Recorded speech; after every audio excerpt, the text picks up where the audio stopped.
the bell icon on the YouTube app and never miss another update. Back Bharat के अंदर नस्ली भारत से जो बन पा रहा है वो कर रहा है, वो क्या कर रहा है पहला सवाल। और ये सब क्या भारत अपने मजीद टुकड़े होने के खदशे को भांप चुका है? देखिए, मजीद टुकड़े होने के खदशे भारत एक तासर देता है पूरी दुनिया को, अब से नहीं, गुज़श्ता को 25-30 साल से दे रहा है। और उसकी एक बुनियादी वजह यह है कि अगर वो ये तासर नहीं देगा तो वो दुनिया उसको किसी तौर पर भी इस असले की दौड़ में उतना आगे नहीं आने देगी। ठीक, वो तासर ये दे रहा है कि हमारा तो असल दुश्मन जो है वो चीन है। और चूंकि चीन जो है उसके अंदर एक ग्रोथ इतनी ज्यादा हुई है कि जिसने बहुत सारी इकोनॉमीज को दहला के रख दिया।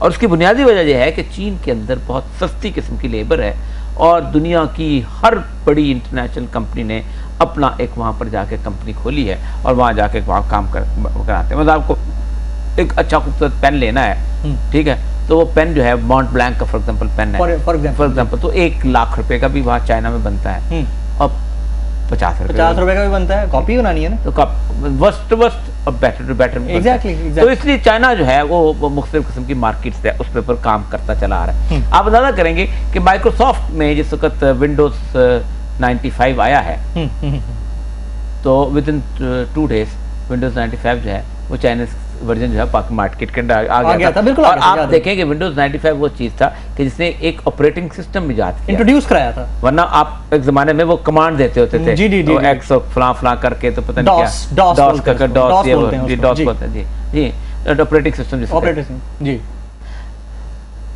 इंडिया का मामला जो है वो ये है कि इंडिया ने अपने आप को एक मिलिट्री हेजेमनी के तौर पे एस्टैब्लिश किया है। और दूसरा उसने ये किया है कि उसने अपने आप को ट्रेड के लेवल पे उसने बहुत ज़्यादा एस्टैब्लिश किया है और उसको मदद दी है इंटरनेशनल कम्युनिटी ने 2 वजहों से। एक वजह यह है कि इजरायली जो लॉबी है, ज्यूश लॉबी अमेरिका के अंदर, वो इजराइल को सपोर्ट करती है, इंडिया को सपोर्ट करती है। वो चाहती है कि जब तक इंडिया रहेगी, पाकिस्तान के ऊपर एक थ्रेट और तलवार रहेगी, तो वो जो है पाकिस्तान जो है वो दबा रहेगा और हम इसको सपोर्ट करेंगे। इसीलिए आप देखें कि वो तमाम जितनी भी इस वक्त दुनिया की जो कॉर्पोरेट कल्चर है जिसके अंदर मेजॉरिटी जो है वो ज्यूज की है और वो मेजॉरिटी जो है वो इंडिया को सपोर्ट करती है उसको आगे आने के लिए, बाकी चीज़ों के लिए।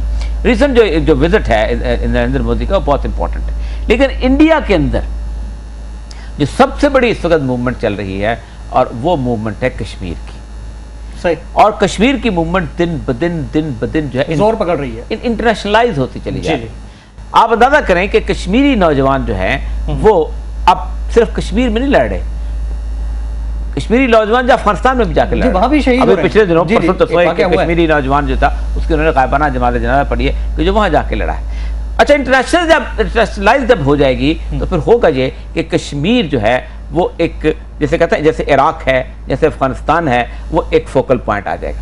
क्योंकि जब आप कश्मीर के अंदर खड़े होके आप बात करेंगे खिलाफत की, जब आप कश्मीर के अंदर बात करेंगे इस्लामी निज़ाम की ओवरऑल पूरी दुनिया के अंदर नाफज करने की, और फिर उसको कलमा तैयबा के उससे मिलते जुलते जो इस्लामिक स्टेट से मिलते झंडे भी उठाएंगे, क्योंकि बुनियादी तौर पर उनको ये तो कबूल है कि हमने पूरी दुनिया के अंदर जो बाउंड्रीज हमने बनाई हुई हैं, मतलब हमने अफगानिस्तान की बाउंड्री गोरे ने खींची, इधर तक रहो, खबरदार आगे नहीं जाना। बिल्कुल बिल्कुल ठीक है।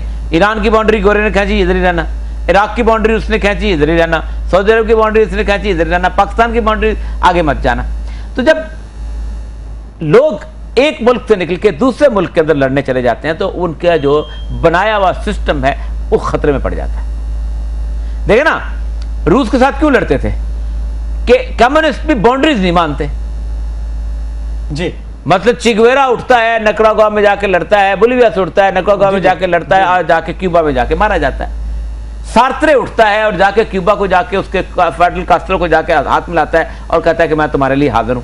हीरोज बन जाते हैं और नोबेल प्राइज वाले ठीक। अलजायर में जाके वो लड़ता है अपने मुल्क के खिलाफ। तो बाउंड्रीज खत्म। वियतनाम के अंदर एक फ्रेंच नोबेल में लड़ता था जनरल जैप के साथ, और चिगवेरा की फोर्सेस भी वहां से आके लैटिन अमेरिका से आके लड़ती थी। तो वो जब एक लड़ाई ऐसी बन जाती है कि जो बाउंड्रीज तोड़ देती है तो वो खतरा पड़ जाता है रियासत को। ऐसे में बुरहान वानी की शहादत या बुरहान वानी जैसी शख्सियत क्यों इंटरनेशनलाइज नहीं होती है एज ए हीरो? हो गई ना हो गई अब तो होगी, अब हुई ना, इसलिए कि इंटरनेशनल हो चुकी ना। इसके उसके मैं तो खैर हमने बहुत दफा डिस्कस किया कि वो जो आलमी ताकतें भी ये चाहती हैं कि एक इंडिपेंडेंट कश्मीर बन जाए ताकि चाइना का रास्ता जो रुक जाए। एक ये तो है, फैक्ट है। दूसरी चीज जो है, इससे फायदा उठाते हुए सिख मूवमेंट ने जोर पकड़ा है, खालिस्तान के बहुत शदीद जोर पकड़ा है। इस वक्त सूरत हाल ये है कि सिख कहते ये हैं कि हमारा जो रिलीजन जो है तबाह किया है वो वाल्मीकि उसमें उन्होंने लाल के उसको तबाह किया है, वरना हम तो बड़े मुआहद हैं। और उसने जो लीडर ने तकरीर किया उसने कहा है कि पाकिस्तान में हमारा खाना काबा है जी, बिल्कुल।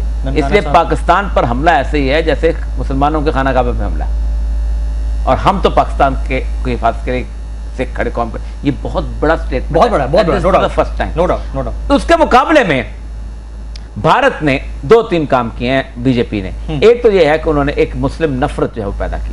मसलन उन्होंने जो बजरंग दल है उनकी बकायदा ट्रेनिंग कैंप्स की वीडियोस, जैसे उसामा बिन लादेन की वीडियो आती जी, जैसे IS की वीडियो आती थी, जैसे इस तरह उन्होंने ट्रेनिंग कैंप्स की वीडियोस जारी करनी शुरू की हैं कि ये नौजवान जो है हिंदू ये ट्रेनिंग ले रहा है, इससे मुसलमानों के खिलाफ लड़ना है। और फिर सिंबॉलिक लोग जो थे, जो इलामत होते हैं किसी माशरे के, उनको कत्ल करना शुरू किया।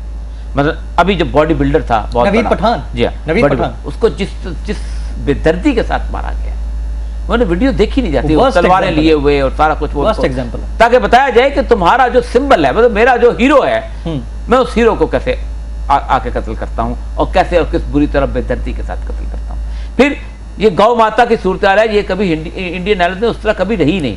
यानी जो मुल्क जो है दुनिया का 2nd बिगेस्ट बीफ का कारोबारी हो। मैं आपको एक लतीफा इसमें बड़ा मजेदार सुनाता हूँ। मस्तूंग में डिप्टी कमिश्नर था, तो वहाँ 2 हिंदू जो थे वो कैडेट कॉलेज मस्तूंग की अंदर सप्लाई करते थे माल। अच्छा, एक पुराना था, हमेशा उसको ठेका मिलता था, एक दूसरा था वो छोटा था, नया था, वो लेकिन कोशिश करता था मुझे भी मिल जाए। एक दिन पुराने वाला जो है उसका टेंडर जो है खत्म हो गया और वो नीचे वाला दूसरा वाला जो था वो आ गया। तो मेरे दफ्तर में बैठे हुए थे, तो बैठे हुए बात एक हिंदू दूसरे से कहता है कि यार उरिया साहब, डीसी साहब, मुझे अच्छा हुआ कि मैं जो है वो मैं वहाँ ठेके में नहीं दिया, इसलिए कि वो मुझसे गाय का कीमा मंगाते थे, गाय का गोश्त भी मंगाते थे पसंदे बनाने के लिए। तो मुझे बड़ी अगरचे की सप्लाई है, हम शराब भी बेचते हैं, शराब भी हलाल है, आप मुसलमान भी शराब बेचते हैं, हालांकि आपके यहाँ भी हराम है, लेकिन मेरे बड़ा बुरा लगता था कि गौ माता का गोश्त है वो मैं बेच रहा हूँ, इसलिए अल्लाह ने, भगवान ने मुझे इससे निजात दी। वो दूसरा हिंदू जो था वो बैठा हुआ था, वो बड़ा काया था। उसने कहा साहब ये गोश्त को हाथ नहीं लगाता कि मैंने बेचा है, और उसके चमड़े का जूता पहना हुआ है। चमड़े का जूता पहना, ये तुमको गौ माता नहीं याद आती। अब वो जूते सारे के सारे पहनते हैं और मेजोरिटी जो जूता है वो तो गाय के चमड़े का होता है। बिल्कुल। अब जो मर्जी कहेंगे ये गाय नहीं तो भैंस थी तो फलां थी, लेकिन बहरहाल जूता आप इटालियंस को रोक सकते हैं कि वो जो बाली का जूता है या मुचियानी का जूता है उसमें आप गाय का इस्तेमाल नहीं करेंगे, ये तलवारें लगाएंगे आपकी गौ माता, आप तलवे में लेके। तो ये एक मुनाफकत थी, लेकिन उसकी बुनियाद पे उन्होंने मुसलमानों को कत्ल करना शुरू किया, मुसलमानों को मारना शुरू किया। और दूसरी बात यह है कि उनके यहाँ जो मुख्तलिफ मूवमेंट चुनी, नागालैंड की, मिजोलैंड की, तमिल्स की, ये वो सारी की सारी मूवमेंट हैं कि जो बहुत शिद्दत के साथ वहाँ खड़ी हुई। अब 2 रास्ते हैं उसके, एक तो उन्होंने एक आर्टिफिशियल क्राइसिस पैदा किया है, हो जी चीन हम पे हमला कर रहा है। ये आर्टिफिशियल है, रियली आर्टिफिशियल। ये जो चीन की ऐसा कुछ नहीं है कि ऐसी सूरत हाल है, लड़ाई छोटी मोटी होगी, लेकिन जिस लेवल पे वो ब्लो अप करते हैं, हाँ जी, ये मार दिया, ये खत्म कर दिया, वो कर दिया, जस्ट बिकॉज के पाकिस्तान चाइना का दोस्त है, नहीं, जस्ट बिकॉज के दुनिया हमें सपोर्ट करे चाइना के खिलाफ। अच्छा, ठीक है ना। आप एक आज से 8 नहीं बल्कि 16 साल पहले, 16 नहीं 12 साल पहले, जब जॉर्ज डब्ल्यू बुश ने दोबारा इंतखाब सदारत किया तो कांग्रेस की स्पीच थी, तो उसका एक फिक्र था, we are not complacent enough that we should not consider the threats of Indian and Chinese economy, and Indian economy is more of a threat because education system of India is well in place. क्या हम इतने भोले भाले और सीधे साधे नहीं कि हम चाइनी और इंडियन इकोनॉमी जो है मईशत, उसके खौफ का, उसका जो थ्रेट है, हमें उसको महसूस ना करें। और इंडिया का तो बहुत ज़्यादा है, क्योंकि इंडिया की जो इकोनॉमी है वो हमारे उसके एजुकेशन सिस्टम जो है वो बहुत ठीक है, और उनके लोग हमारे यहाँ आ जाते हैं और ये वो सारा कुछ। तो इस सूरत हाल में वो कहते हैं कि एक तो ये किया हुआ, दूसरा उन्होंने कैंपेन बिल्ड की है पाकिस्तान की थ्रू अफगानिस्तान, ताकि पाकिस्तान के ऊपर एक प्रेशर हमेशा बिल्ड किया जाए। फिर 3 165 दिनों में 516 दफा खिलाफवर्जी हुई एवरेज है। एक दिन में 2 हमले हो रहे हैं, दो हमले जो जी। हैं वो पाकिस्तान के बॉर्डर पे हो रहे हैं और उसमें हमारे दो नौजवान शहीद भी हो रहे हैं। जवाब भी होता है, सब कुछ होता है, ताकि पता चले कि नहीं, ये एक गर्म बाजारी मौजूद है इस पूरे इलाके के अंदर और इसको गर्म बाजारी ही रहना चाहिए, क्योंकि ये गर्म बाजारी होगी तो दुनिया आएगी और इसमें क्राइसिस बिल्टअप होगा। ये वो क्राइसिस है कि जिसके अंदर इंडिया जो है वो मुसलमानों को कत्ल भी कर रहा है, इंडिया जो है वो कश्मीर के अंदर अपनी फोर्सेस को बिल्ड कर, लेकिन ये बिल्कुल मुझे वो लगता है ऐसे ही हालात हैं, सिर्फ अपने फसादात को छुपाने के लिए। एक तो फसादा, दूसरा जब आखिरी वक्त होता है ना शमा का, तो उसका शोला जब बहुत भड़कता है।